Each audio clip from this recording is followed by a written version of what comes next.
നമ്മൾ വൻപയർ വെച്ചിട്ടുണ്ട്. വൻപയറും വേവിക്കാനാണ് ഞാൻ വെച്ചിരിക്കുന്നത്. അതിനു വേണ്ടി 1.5 ഗ്ലാസ് വൻപയർ എടുത്തിട്ടുണ്ട്. ഇതിലേക്ക് നമുക്ക് ഒരു 3 കപ്പ് വെള്ളമാണ് ചേർത്തിരിക്കുന്നത്. പിന്നെ ഇതിനാവശ്യമായ ഉപ്പുപൊടിയും കൂടെ ചേർത്ത് കൊടുക്കാം. നമുക്ക് ഇത് അടച്ച് വേവിക്കാൻ വയ്ക്കാം. മത്തങ്ങ, എരിശ്ശേരിയും പയറും കപ്പയും ചേനയും കൂടെയാണ് ഇന്ന് നമ്മൾ വെക്കുന്നത്. മത്തങ്ങ എരിശ്ശേരി എന്നാണ് പറയുന്നത്. അപ്പം ഇതും ഒരു മത്തങ്ങയുടെ പകുതി എടുത്തിട്ടുണ്ട്, 2 കഷ്ണം കപ്പ എടുത്തിട്ടുണ്ട്, ഒരു ചേന എടുത്തിട്ടുണ്ട്.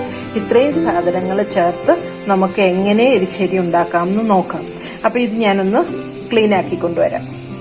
അപ്പോൾ ചേന, മത്തങ്ങ, കപ്പ ഇതെല്ലാം അരിഞ്ഞുകൊണ്ട് വന്നിട്ടുണ്ട്. ഇത് ഇനി പയറ് വെന്തു ഇരിക്കുവാണ്. ഇനി ഇതിലേക്ക് ഇടാം. അപ്പൊ അതിന് മുമ്പ് നമുക്ക് കുറച്ച് അരപ്പ് റെഡിയാക്കണം.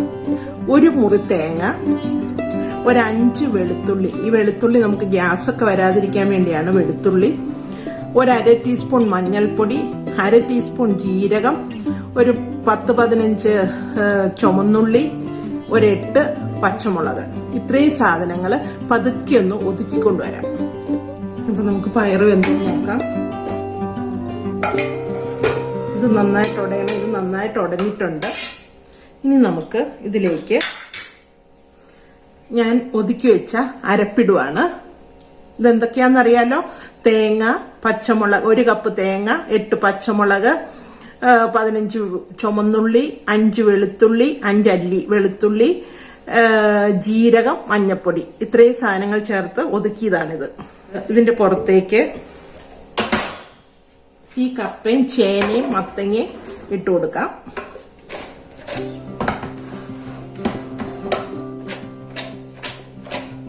നമുക്ക് ഇതിൽ വെള്ളമുണ്ട്, അതുകൊണ്ട് ഞാൻ വേറെ വെള്ളം ഒഴിക്കുന്നില്ല. പിന്നെ കപ്പ എനിക്ക് ഇതിലിടുന്ന ഏറ്റവും ഇഷ്ടപ്പെട്ട ഒരു ഐറ്റം കപ്പയാണ്. ഈ കപ്പ ആണ് ഇതിൽ ഏറ്റവും ടേസ്റ്റ് ഉള്ള ഒരു സാധനം. അതുകൊണ്ട് ഞാൻ കപ്പ ഇച്ചിരി വലുതാക്കിയാണ് ഇട്ടിരിക്കുന്നത്. അതുകൊണ്ട് നമുക്കിത് വെന്തിട്ടിനി നോക്കാം. ഒരു സ്റ്റീം വന്ന് തീ കുറച്ചിട്ട് ഒരു സ്റ്റീമും കൂടെ വരുമ്പോഴത്തേക്കും ഇത് കറക്റ്റ് ആവും. നമ്മുടെ പയറും ചേനയും മത്തങ്ങയും കപ്പയൊക്കെയും കൂടെ വേവിച്ചു, അത് വെന്തു. ഇനി നമുക്ക് പാൻ അടുപ്പിൽ വെച്ച് അല്പം വെളിച്ചെണ്ണ ഒഴിച്ചു. ടേബിൾ സ്പൂൺ നെയ്യാണ് ഒഴിച്ചത്. 1 നുള്ള് ഉലുവ ഇട്ടു, കടുകിട്ടു, സാദാ ജീരകം ഇട്ടു. കടുകും പൊട്ടി. ഇനി ഇതിലേക്ക് നമുക്ക് ഒരു 3 വറ്റൽമുളക് ഇട്ടു. ചൂടായി വരുമ്പോഴത്തേക്കും കുറച്ച് കറി ലീഫ് ഇട്ടു. കുറച്ച് ചുമന്നുള്ളി അരിഞ്ഞതിട്ടു. നമുക്ക് ഒരു 3 ടേബിൾ സ്പൂൺ തേങ്ങ വറുത്ത് ചേർക്കണം. ഞാൻ ഇതിന്റെ പച്ചപ്പൊന്ന് മാറിയാൽ മതി കേട്ടോ.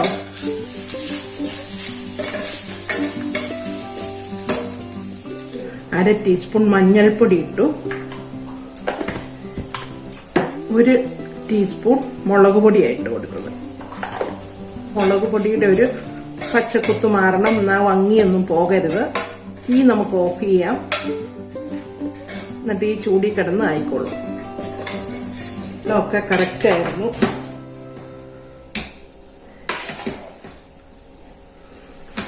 ഇച്ചിരി വെള്ളം ഉണ്ട് കേട്ടോ, വേണമെങ്കിൽ ഒന്ന് വെള്ളം പറ്റിക്കാം. അപ്പൊ നമ്മുടെ കപ്പയും പയറും വെന്തിട്ടുണ്ട്. ഇനി നമുക്ക് ഇതിലേക്ക് ഞാൻ തീ ഓഫ് ചെയ്യുക കേട്ടോ. ഇനി നമുക്ക് ഇതിലേക്ക് ഈ വറുത്ത് വെച്ചിരിക്കുന്ന തേങ്ങ ഇട്ട് കൊടുക്കാം.